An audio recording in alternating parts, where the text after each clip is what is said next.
I never thought my father would assault me at my sister's wedding, but when I refused to sign over the house he'd saved 10 years to buy, he grabbed my collar and slammed my head into the reception hall wall. Blood ran down my face as 300 guests went silent. What he didn't know was that my cousin's friend was live streaming the whole ceremony for her followers. By midnight, 7 million people had watched me bleed. That video destroyed his life and saved mine. My name is Hans, and I'm 28 years old. I work as a software engineer in Austin, Texas, and 2 years ago, I bought a 3-bedroom house in a desirable neighborhood after saving since I was 18. It's a modest craftsman-style home, nothing extravagant, but it's mine. I live alone, no wife, no kids, just me and the life I built with my own 2 hands. Growing up, I was always the responsible one. My younger sister Emily, who's 24 now, was the golden child. She got everything handed to her while I worked for scraps. Our father, Roger, is a retired car dealership manager, the kind of man who thinks his word is law and expects everyone to fall in line. My mother, Patricia, has always been passive, deferring to whatever Roger decides, no matter how unfair or cruel. Roger paid for Emily's entire college education. He bought her a brand new car when she turned 18. When she graduated, he helped her furnish her apartment. Meanwhile, I got a speech about being a man and earning things myself, so I did. I put myself through college while working 2 jobs. I lived in a tiny studio apartment for years, eating ramen and peanut butter sandwiches, saving every dollar I could squeeze from my paychecks. I sacrificed everything to build a future. When I finally bought my house at 26, I cried in the driveway, not because it was a mansion or anything special by most standards, but because it represented every late night, every missed social event, every choice I made to invest in myself when no one else would. That house is 15 minutes from downtown Austin, with a small yard and a front porch where I drink my coffee every morning. It's my sanctuary, my proof that I didn't need my father's help to succeed. 6 months ago, Emily got engaged to her boyfriend, Derek. He's 26, works in finance, and seems like a decent guy. I was genuinely happy for her, even though we've never been particularly close. The wedding was planned quickly, and I assumed I'd attend, smile politely, and return to my own life afterward. 3 weeks before the wedding, Roger called me for what he termed a family meeting. I drove to my parents' house in the suburbs, that same house where I grew up feeling like a ghost.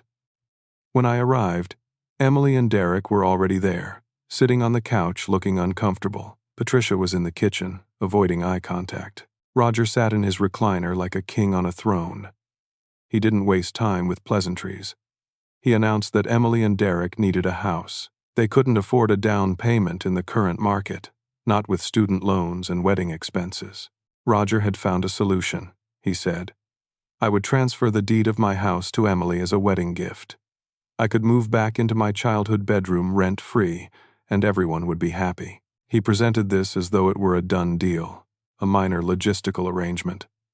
I stared at him, waiting for the punchline. When none came, I said no. Not just no, but absolutely not. I explained that I'd worked for 10 years to buy that house, that it was mine, that I had no intention of giving it away to anyone. Roger's face darkened. He called me selfish and ungrateful. He said this was what family does for each other, that Emily needed help and I should step up. Patricia emerged from the kitchen to agree with him. She said I should help my baby sister, that it was the right thing to do. Emily started crying, saying she always knew I didn't really love her. Derek looked mortified but said nothing.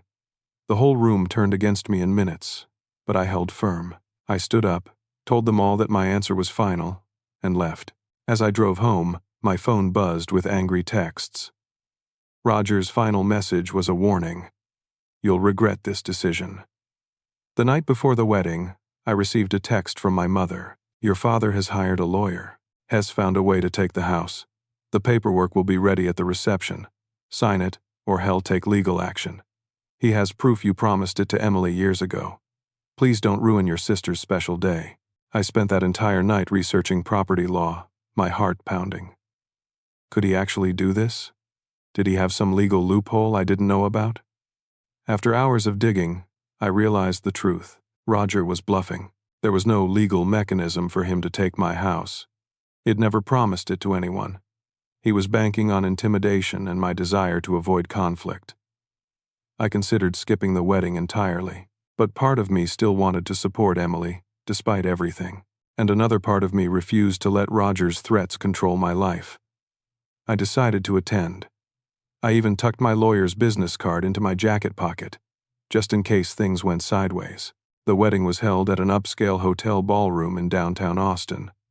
300 guests filled the space, and everything looked expensive and perfect. I arrived alone, no date, and immediately felt the temperature drop when family members saw me. I wasn't seated with the family in the front rows. Instead, I was relegated to the back, near people I'd never met. My Aunt Karen pulled me aside during the pre-ceremony mingling. She whispered that Roger had been telling everyone I was being cruel to Emily, that I was refusing to help her when she needed me most. The narrative had been set. I was the villain in this story, and no one had bothered to ask my side. The ceremony itself was beautiful. Emily looked radiant in her white dress, and Derek seemed genuinely in love with her. For those 20 minutes, I felt happy for my sister. I hoped that maybe once the vows were exchanged and the celebration began, everyone could move past the house situation. Maybe we could be a family again, however imperfect. The reception started with a cocktail hour in an adjacent ballroom. I tried to blend into the background, talking with a few old college friends who had been invited. My cousin Jenna introduced me to her friend Stacy, a woman about my age with perfectly styled hair and a phone always in her hand.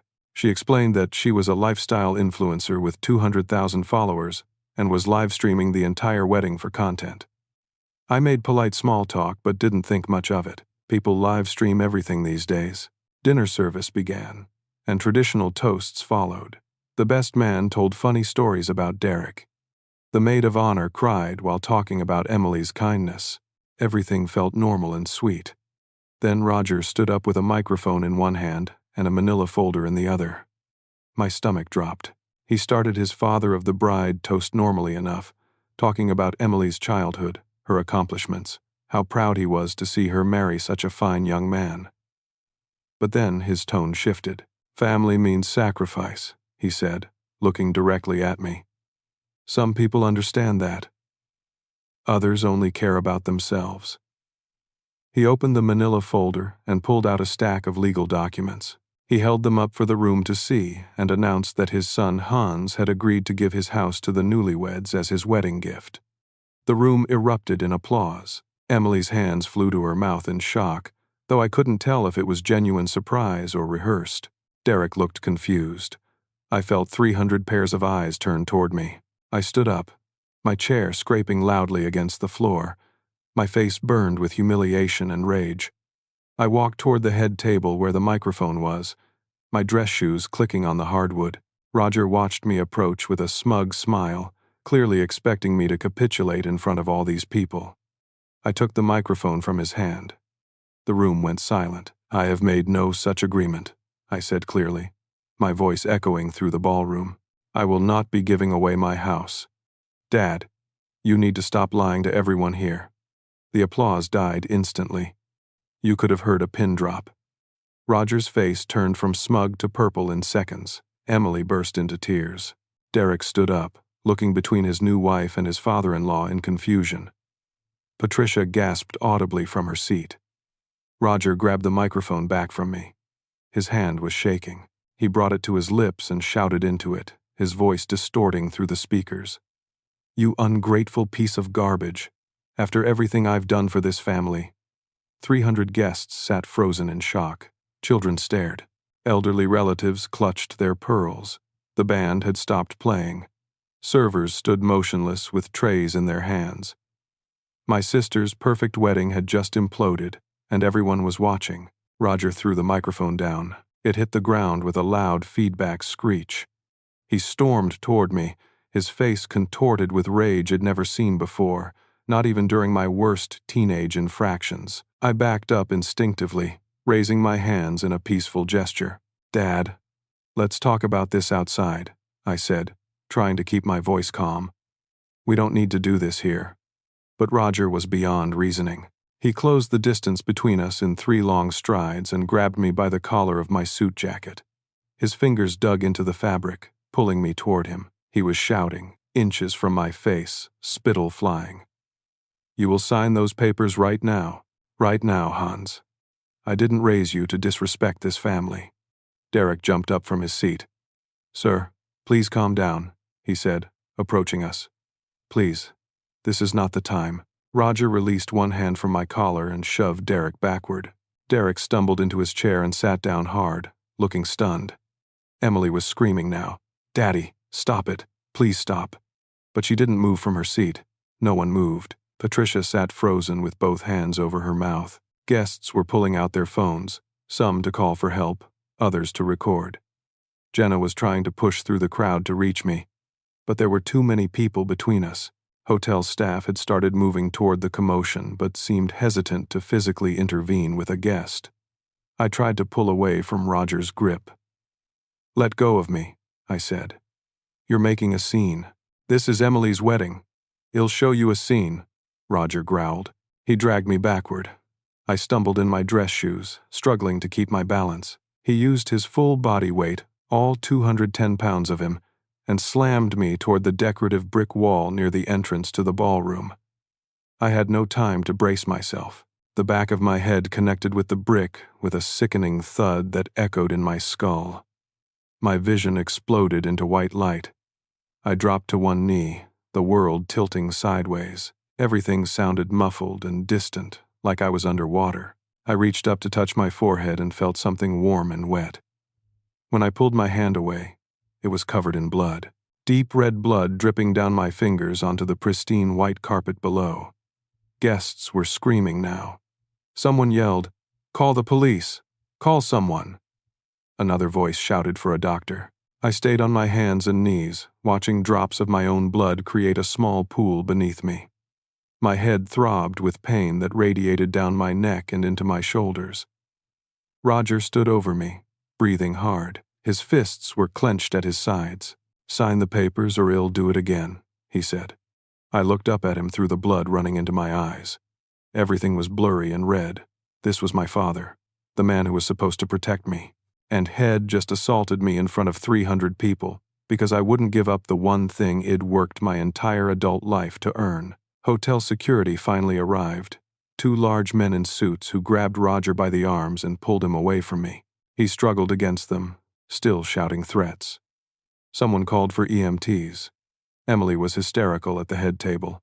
Her perfect wedding turned into a crime scene. Derek held her, his face pale with horror at what his new father-in-law had just done. What no one in that room knew, what I didn't know until later, was that Stacy had never turned off her live stream. Her phone had been propped up on her cocktail table, pointed at the head table to capture the toasts. When Roger gave his speech and I confronted him, her 200,000 followers watched in real time.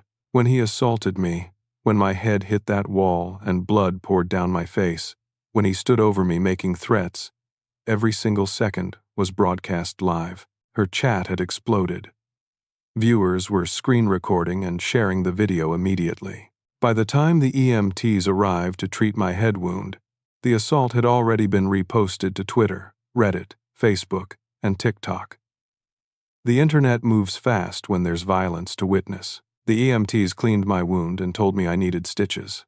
7 of them, they estimated. Police officers arrived and began taking statements.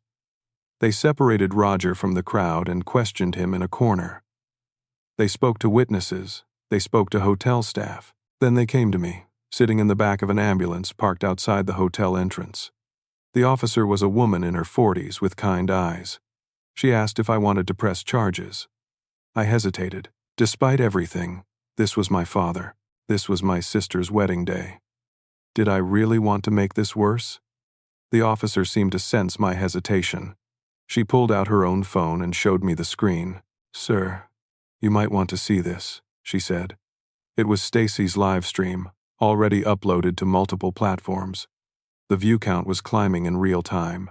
1 million, 1.2 million, 1.5 million. The comments section was a flood of outrage. Strangers from around the world were watching my father assault me and calling him a monster. They were demanding he be arrested.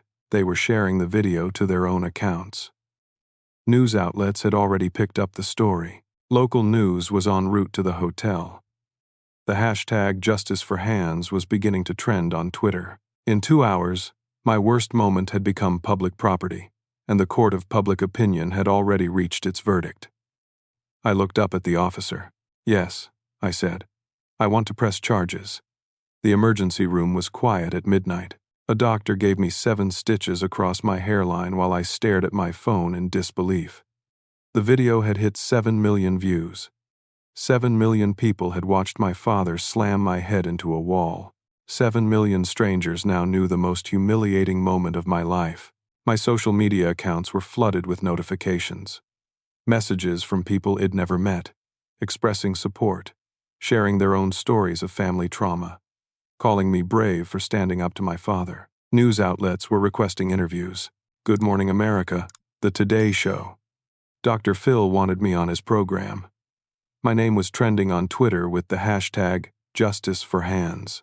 I drove home to my house, the house Roger had wanted me to give away, and sat in the driveway for 20 minutes before I could bring myself to go inside. When I finally entered, everything looked exactly as he'd left it that morning, but the world had completely changed. The video was everywhere. News stations had picked it up. Social media influencers were discussing it. People were analyzing every frame, cleaning up the audio to hear every word Roger said, lip-reading his threats. The context became clear to millions. A father demanded his son give up his home, and when the son refused, the father assaulted him in public. The narrative was simple and damning. Professional consequences hit Roger immediately. Though retired, he still did consulting work for several car dealerships in the Austin area. By the next morning, his former employer had released a public statement condemning violence and announcing they were cutting all ties with him. Every consulting contract he held was terminated. His reputation in the Austin business community, built over 40 years, was destroyed in less than 12 hours. The country club, where Head had been a member for 25 years, suspended his membership pending an internal investigation. His church community began distancing themselves. Everywhere Roger went, people recognized him. They yelled at him in grocery stores. Restaurants asked him to leave when other patrons complained. His own neighbors stopped making eye contact. Emily and Derek's wedding night was completely ruined. They never had their first dance. They never cut the cake. The reception ended when the police arrived, and most of the guests left in shock. Their honeymoon to Hawaii was canceled because they were too embarrassed to be seen in public. Emily's social media accounts were flooded with hateful comments. People called her spoiled and entitled, accused her of being complicit in Roger's behavior.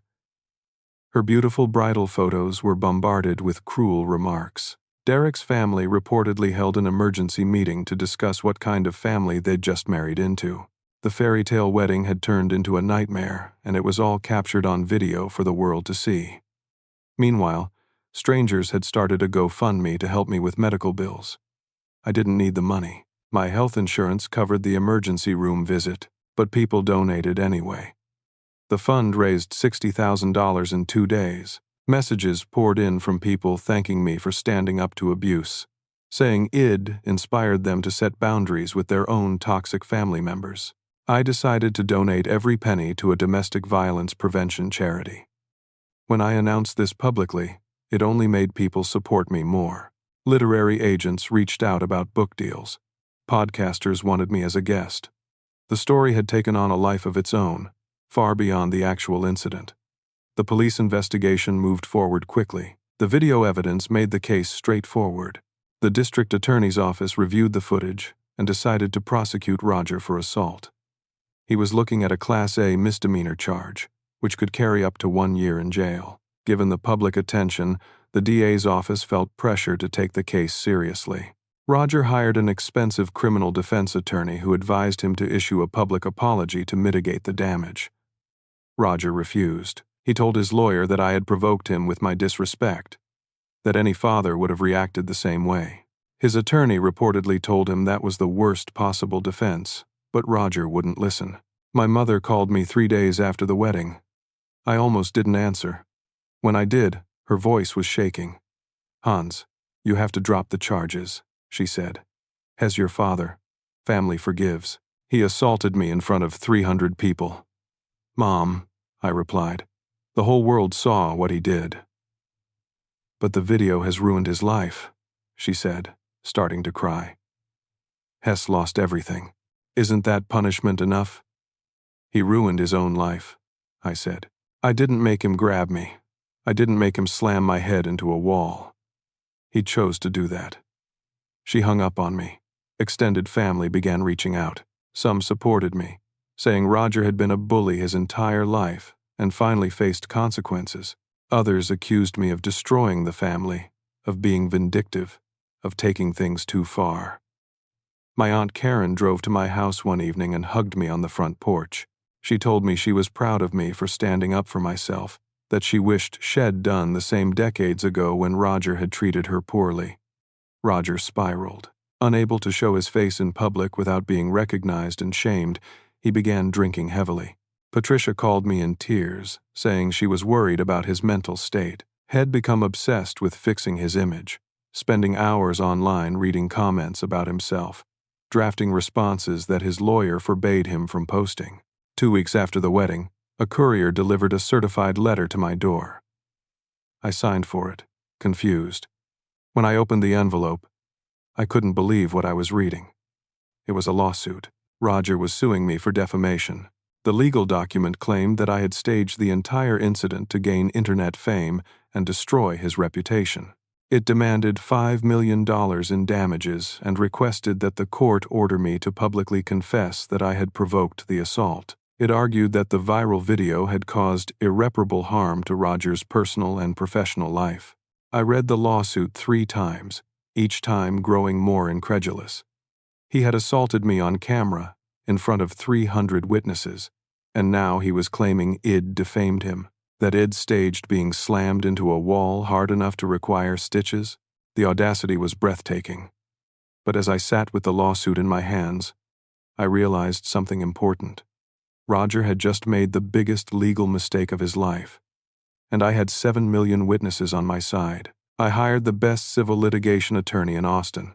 Her name was Sharon Brennan, a woman in her mid-50s with a fierce reputation and a track record of destroying overconfident opponents in court. When I showed her Roger's defamation lawsuit, she actually laughed out loud. "This is the dumbest thing I've ever seen," she said, setting the papers down on her desk. "Your father has no case. The assault was recorded from multiple angles by multiple witnesses. You never lied about what happened. Defamation requires a false statement. Everything you've said has been true and provable." "Can he actually win this?" I asked. "No," Sharon said flatly. "But we can win against him." She leaned forward, her expression turning serious. "I'd like to countersue for assault, battery, intentional infliction of emotional distress, and abuse of process. We make him regret ever filing this frivolous lawsuit." I agreed immediately. If Roger wanted a legal war, he'd get one. Sharon's team went to work building an ironclad case.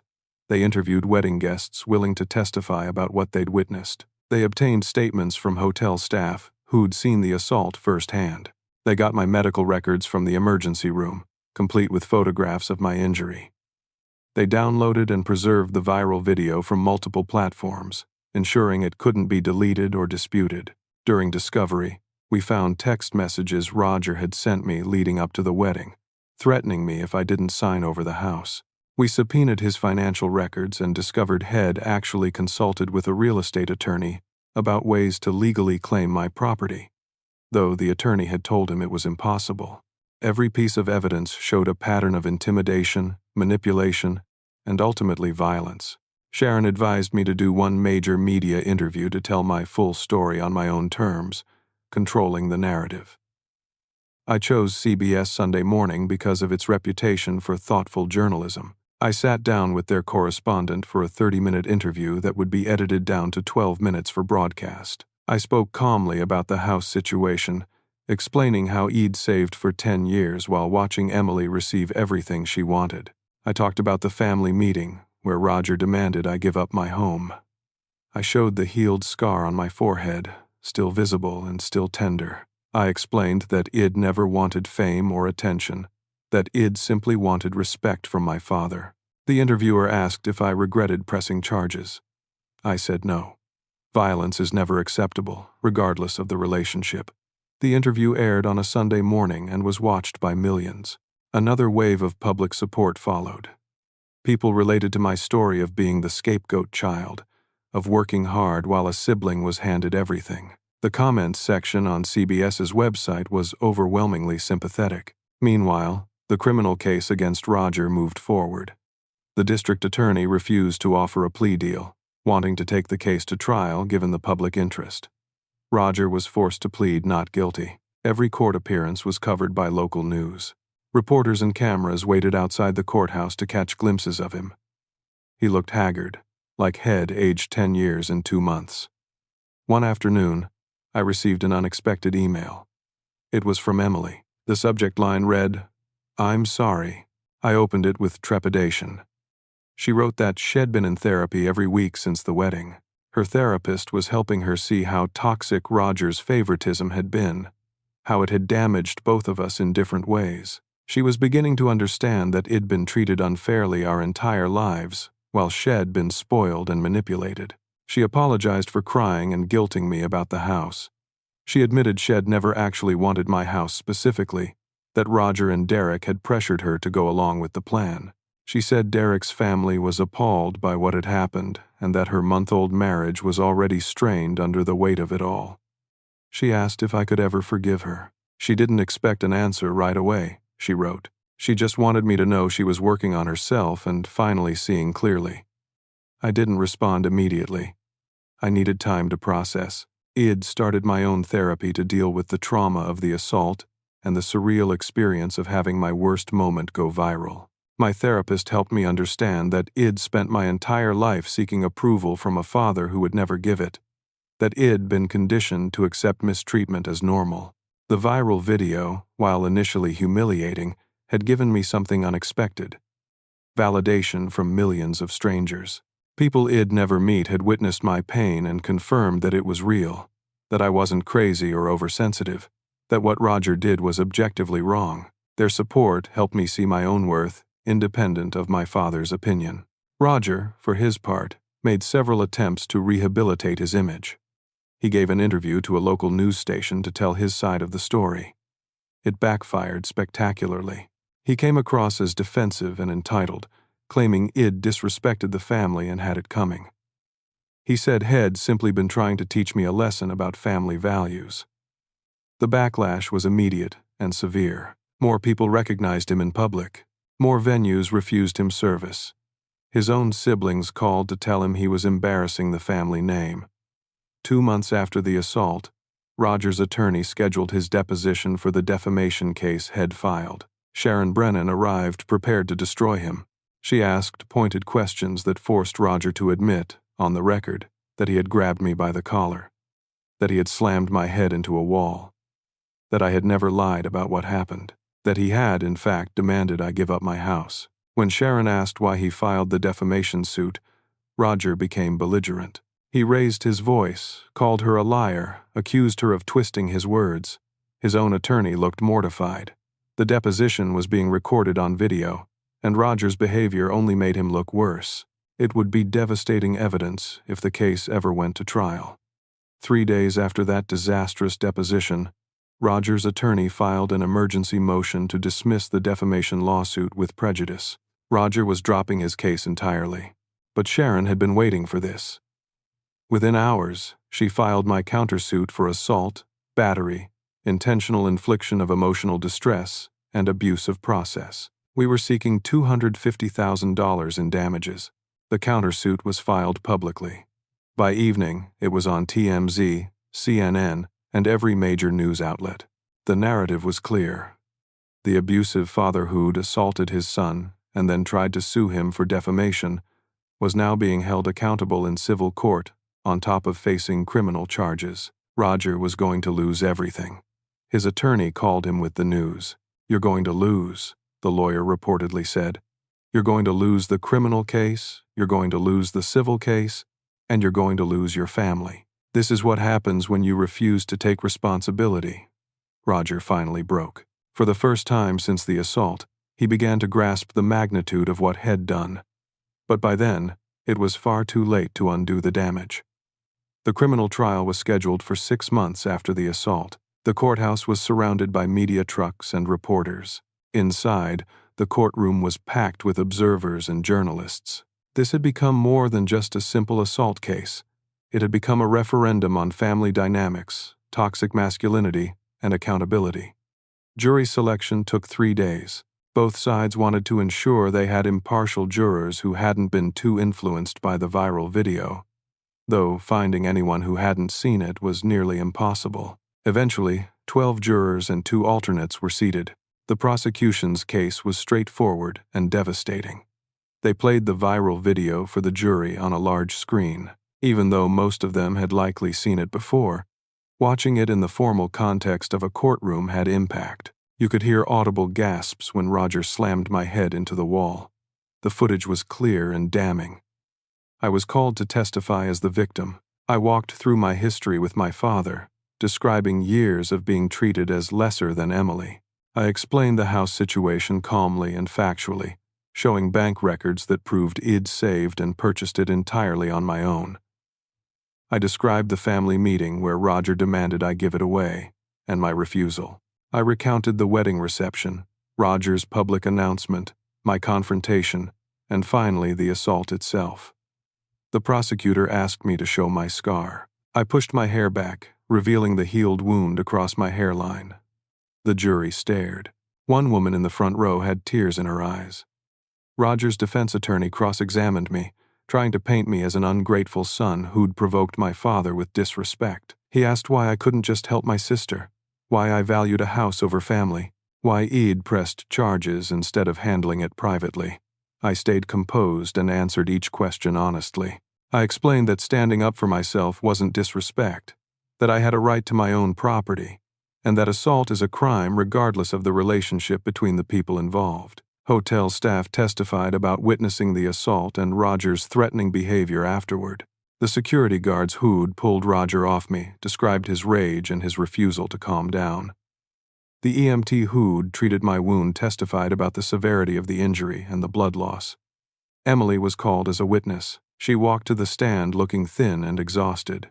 The prosecutor asked her to describe her father's demeanor at the wedding. She hesitated, clearly torn between loyalty to Roger and telling the truth. Finally, she admitted that Head been very angry when I refused to go along with his plan. That she'd never seen him that furious before. She started crying on the stand, saying she wished none of this had ever happened. Roger's defense attorney chose not to have him testify. It was a smart move. Roger's temper and inability to take responsibility would have destroyed any sympathy the jury might have had for him. The jury deliberated for 4 hours. When they returned, the foreman announced the verdict. Guilty of assault. Roger showed no emotion as the word was read aloud. Patricia sobbed in the gallery. Emily stared at the floor. I felt a strange mixture of relief and sadness. This was my father, and I'd just watched him be convicted of assaulting me. Sentencing was scheduled for 2 weeks later. In the interim, Roger's civil attorney approached Sharon about settling my countersuit. Roger wanted to avoid a civil trial. He was willing to pay damages. Sharon presented his offer: $175,000, a written apology, and an agreement that Roger would have no further contact with me unless I initiated it. I thought about the money. It was substantial, but I realized I didn't want Roger's money. I wanted something else. I told Sharon my terms: $25,000, which I'd donate to charity. Roger had to attend 1 full year of anger management counseling. He had to write a detailed apology letter taking full responsibility for his actions.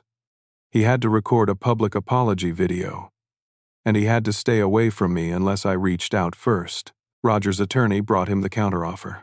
Roger balked at the public apology video.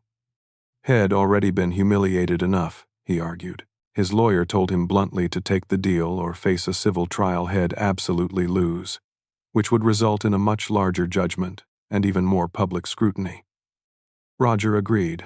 1 week before his criminal sentencing, Roger recorded a 5-minute apology video. His attorney helped him script it, but Roger delivered it in his own words.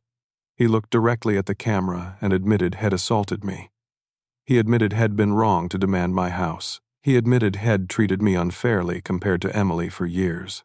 He acknowledged his anger issues and said he was getting help. He apologized to me directly, his voice breaking. The video was posted to YouTube and immediately went viral again. 3 million people watched it in the first 24 hours. The comments were mixed. Many people said it seemed genuine and appreciated that he was finally taking responsibility. Others said it was too little too late, that he was only sorry because Head faced consequences. The day of sentencing arrived. The judge had reviewed all the evidence, the victim impact statement Id submitted, and the pre-sentencing report. She looked at Roger and said, "Mister, you assaulted your own son because he refused to give you his property. You used violence to try to control and intimidate him. That is unacceptable regardless of your relationship." She sentenced him to 6 months in county jail, suspended to 2 months of actual jail time plus 3 years of probation.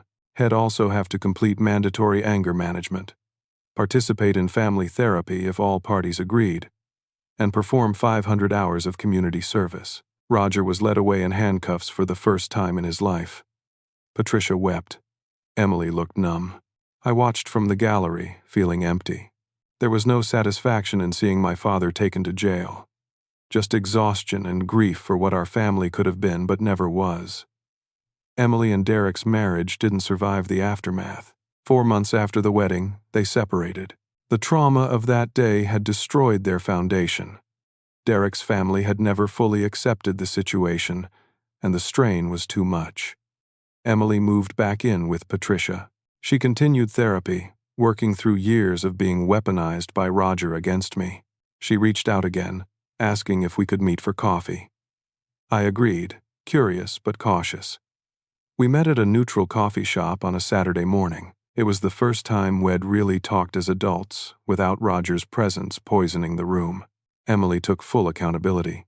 She explained how Roger had manipulated her throughout her life, making her feel entitled to special treatment, while simultaneously teaching her that Hans was less important.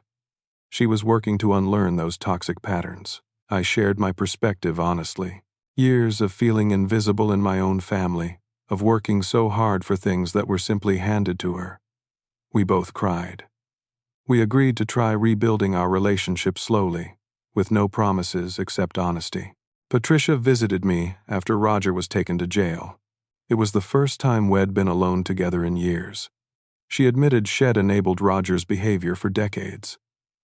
Shed been too afraid to stand up to him, had watched me suffer, and done nothing. She said Shed failed me as a mother and asked if I could ever forgive her. I told her the truth. Forgiveness would take time, but I was willing to try family therapy together. She agreed gratefully. On the day Roger was released from jail after serving his 2 months, I received an unexpected letter in the mail. The handwriting was his, unmistakable, 12 pages, handwritten on lined paper. I almost threw it away without reading it. But something made me open it. Roger wrote about his own father, who'd been violent and demanding. How Roger had sworn He'd never be like that, but had become exactly that. How watching the viral video of himself was like looking at a monster he didn't recognize. How losing everything, his reputation, his freedom, his family, had finally broken through his denial. How He'd been in intensive therapy while in jail, working through decades of unexamined rage and entitlement. He wrote that he knew I owed him nothing, that he didn't expect or deserve a relationship with me.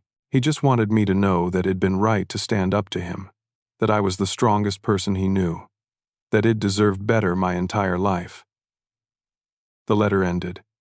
You became the man I should have been. I'm sorry it took losing you to see that.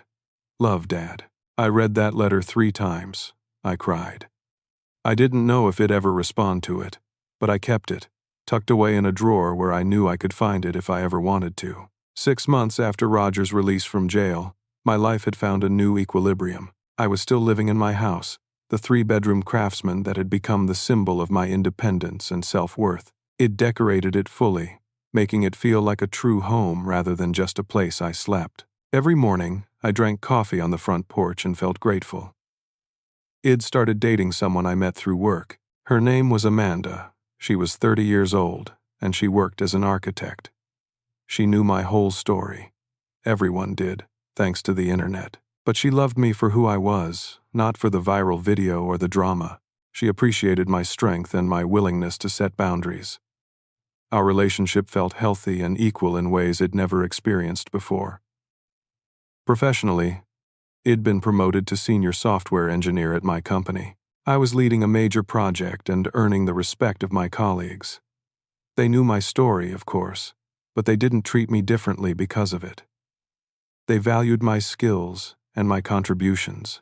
Standing up to my father had taught me to advocate for myself in all areas of life, including work.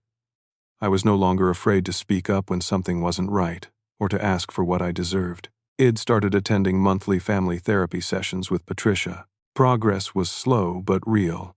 She was learning to use her voice and set boundaries, something she'd never done during her 40 years of marriage to Roger. Our relationship would never be perfect, but it was becoming honest. I could appreciate her willingness to try, even if I couldn't forget the years she'd stood by and watched me struggle. Emily and I met for lunch every few weeks.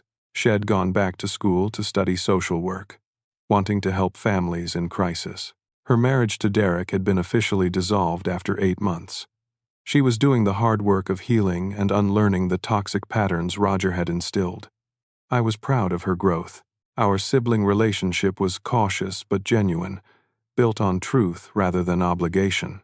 I'd taken the settlement money from Roger, all $25,000, along with the $60,000 from the GoFundMe, and donated every penny to a domestic violence prevention organization. That decision had earned me even more public goodwill, but I hadn't done it for praise. I'd done it because turning my pain into something that could help others felt right. I'd also become a volunteer speaker for family abuse awareness programs, sharing my story at community centers and support groups. Helping other people recognize unhealthy family dynamics and find the courage to set boundaries gave me a sense of purpose I'd never expected. Roger had completed his anger management program and continued therapy voluntarily. He was working part-time at a nonprofit that helped at-risk youth, trying to rebuild some sense of purpose. Head followed all the terms of his probation meticulously. Patricia said he was a different person now, humbled and quiet, genuinely working on himself.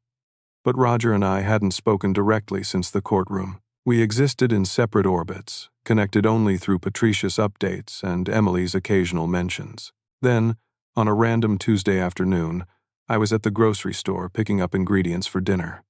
I turned down the produce aisle and froze. Roger was standing near the apples, studying them carefully. It was the first time I'd seen him in person since his sentencing. We both stopped moving. His eyes filled with tears instantly. He opened his mouth as if to speak, then closed it again. He looked older, smaller somehow, like the weight of consequence had physically diminished him. I stood there with my shopping basket, my heart pounding, not sure what to do or feel. Finally, Roger did something I'd never seen him do before. He nodded at me, just a small acknowledgement of my presence, and mouthed the words, "Thank you." Then he turned and walked quickly toward a different aisle. I stood there for a long moment, processing what had just happened. I realized I wasn't angry anymore. I was just sad. Sad for the relationship we could have had if He'd been capable of loving me without conditions. Sad for all the years we'd wasted. But I wasn't destroyed by that sadness. I'd built a life I was proud of, with or without his approval. I finished my shopping and went home to Amanda, who was waiting with a smile and plans for the evening. Sometimes I still saw the video pop up online. It had over 13 million views now. People still shared it, still commented on it, still used it as an example of toxic family dynamics and the importance of standing up for yourself. The comments remained overwhelmingly supportive. Strangers still reached out to tell me their own stories, to thank me for giving them courage to set boundaries with their own difficult families. The video that had documented my worst moment had become my liberation. 7 million people, now 13 million, had witnessed my father's violence. But they'd also witnessed my dignity, my refusal to back down, my strength in the face of humiliation and pain. That mattered more than the assault itself. I thought often about the people who watched that video and saw themselves in my story. People trapped in toxic family systems. People who'd been told that family means accepting abuse. People who'd worked hard for everything they had, only to have family members demand they give it all away. If my pain helped even one person find the courage to say no, to set a boundary, to choose themselves, then maybe the whole nightmare had been worth it. I hosted Thanksgiving at my house that year. It was the first major holiday in my own home, and I invited Patricia, Emily, Aunt Karen, and a few cousins who had supported me throughout everything. Amanda helped me cook.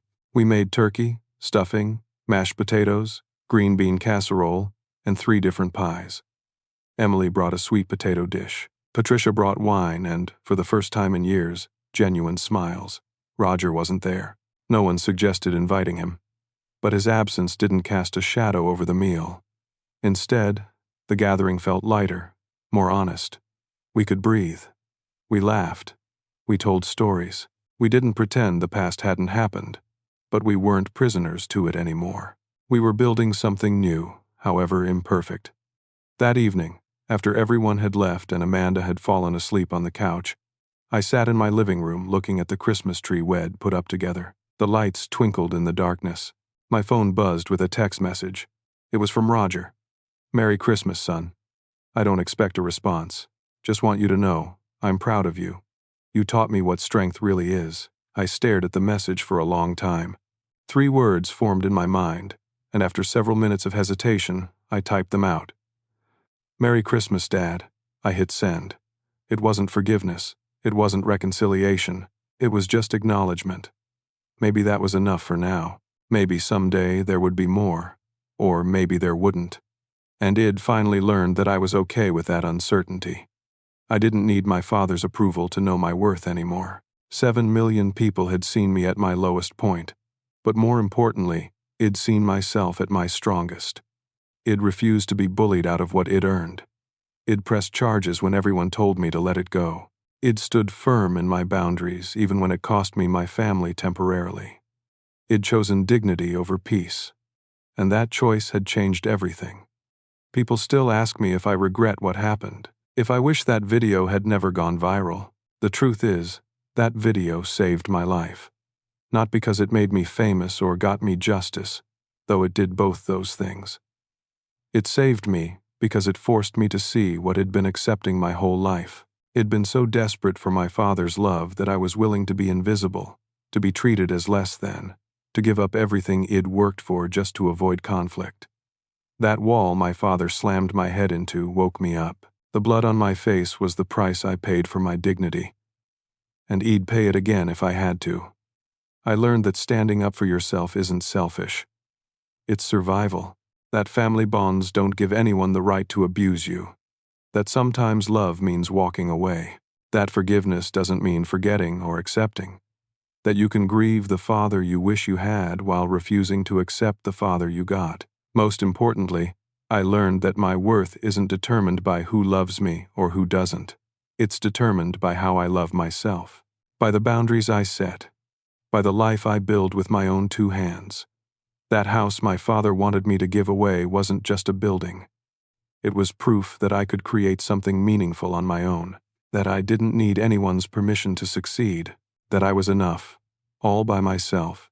If you're in a situation where someone, family or not, is demanding you sacrifice your self-respect, your safety, or your hard-earned achievements, I want you to know, you don't owe them that.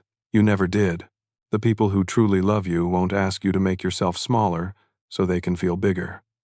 7 million people watched me bleed.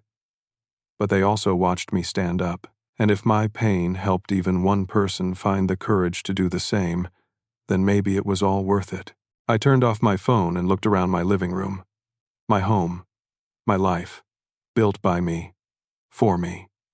The viral video still exists out there on the internet forever, but it doesn't define me anymore. It's just evidence of the day I chose myself, and that choice changed everything. Now, I want to hear from you. Have you ever had to set a difficult boundary with a family member? How did you find the courage to stand up for yourself, even when everyone told you that you were wrong? Share your story in the comments below. Your experience might be exactly what someone else needs to hear today. If this story resonated with you, please hit the like button and subscribe to this channel for more real-life stories about overcoming adversity and finding strength in unexpected places. Share this video with anyone who might need to hear that it's okay to choose themselves, even when family says otherwise. Thank you for listening to my story. I hope it brought you something valuable. Whether that's validation, courage, or simply the knowledge that you're not alone in your struggles, remember, you deserve respect, you deserve safety, and you deserve to keep what you've earned. Never let anyone convince you otherwise. Take care of yourself out there. You're stronger than you think,